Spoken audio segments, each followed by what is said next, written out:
Hi everyone, my name is Dea Gogishvili and I'm happy to share with you the findings of my latest research conducted at Vrije University, Amsterdam. In this study, I explored CSF biomarkers and their ability to predict the rate of cognitive decline in dementia. The results of this study have been published and are available online. You can simply scan the QR code provided below and dive into the details. Dementia is a clinical syndrome characterized by cognitive impairment. It poses a significant hurdle to the daily lives of countless individuals worldwide. Although remarkable progress has been made in the field of biofluid biomarkers, providing enhanced diagnostic capabilities for various neurodegenerative diseases, the main question after the diagnosis remains quite difficult to answer. The key question for patients with dementia is the uncertainty surrounding their future and how long they can maintain their independence. The rate at which dementia progresses is highly variable, even within the specific types of dementia. Consequently, the absence of reliable fluid biomarkers to predict prognosis remains a challenge. Cerebrospinal fluid, or CSF, reflects the biological state of the brain and can provide valuable insights into the progression of dementia. The objective of this study was to explore the potential of CSF proteins as biomarkers for predicting the speed of cognitive decline, while also investigating shared underlying mechanisms that can contribute to the cognitive decline rates. In this project, we used data obtained from highly sensitive and specific multiplex immunoassay-based proteomics technology. We defined fast and slow decliners for the classification model based on their mini-mental state examination scores over time and the survival follow-up. To create a clear group contrast, a group of ambiguous patients in the slow decliner group with a survival follow-up with less than 5 years were excluded from the group comparison and machine learning classification analysis.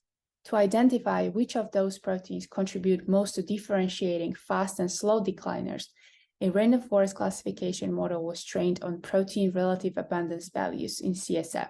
The prediction task in our case was the progression group. We trained 4 different random forest classifiers. The first one was the Olink plus age model, which was trained on all protein measurements and included age as a feature. The Olink model, which was only trained on all protein measurements. The age model, which incorporated only one feature, age, and the random model, which was trained on all protein measurements with shuffled labels. Using protein measurements as features results in a better classification model than only using age.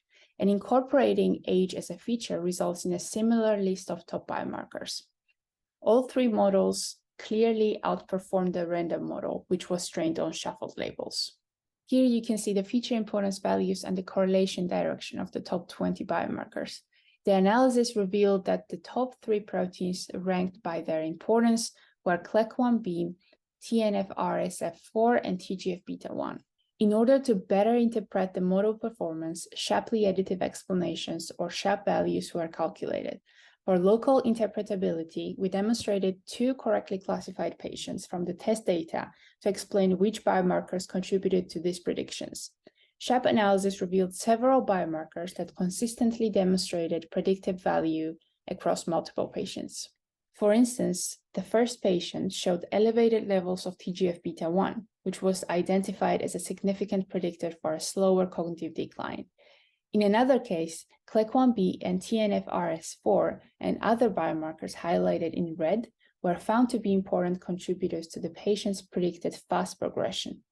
Importantly, we observed a complex pattern of biomarker interactions for each patient, indicating that accurate prediction may require a multi-biomarker approach. In order to gain insights into the biological mechanisms that might be differentially affected in the fast and slow progressors, we conducted the pathway enrichment analysis. To adjust for age and sex, we assessed which protein expression values differed between the progression groups combined with feature importance results. Most of the proteins with significant differences between the fast and slow decliners showed negative effects, indicating that lower protein concentrations are associated with faster progression. Biological pathway analysis showed the enrichment for GO terms and KEGG pathways associated with cell adhesion, cell signaling, and immune response pathways. As a final step, we were interested in the ability of individual biomarkers from our panel to predict cognitive decline. Here we took the reversed approach and grouped all dementia patients based on their expression levels of our biomarker leads. For each protein, we selected patients with the lowest and the highest quartile expression values and assessed the association with cognitive decline. 11 out of 20 top biomarkers showed a significant difference. To summarize, we identified several candidate CSF protein leads that might carry prognostic value and can potentially help predict the speed of the disease progression in dementia patients. Together, these results suggest that a CSF biomarker panel following future validations can potentially offer useful prognostic information. I would like to thank our co-authors, our funding sources, and of course you for your attention.